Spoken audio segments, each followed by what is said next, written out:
Settle down.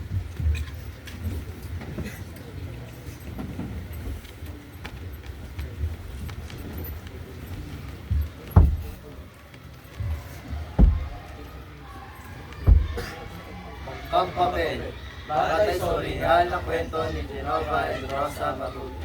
Nagkatuwaan ang mga bata sa pagtatampisaw sa takat. Ito ang pinakahintay nilang araw, wala na magkasunod-sunod ang pagulat. Alam nilang kapag nagpatuloy ang ulan sa loob ng 3 araw, ang langsarang patungo sa laruan ay liliko. At ngayon ay ikalimang araw ng walang tigil ng pagulat.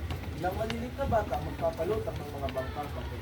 Nariyang tinatangay ng tubig, nariyang sinasalpok at iniiniko, nariyang nilawata.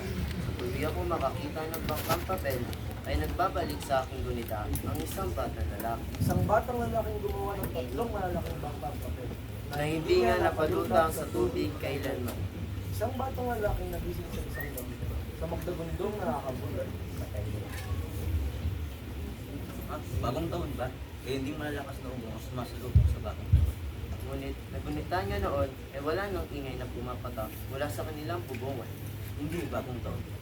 Sa karinlan, pinalaki niya ang 2 mata.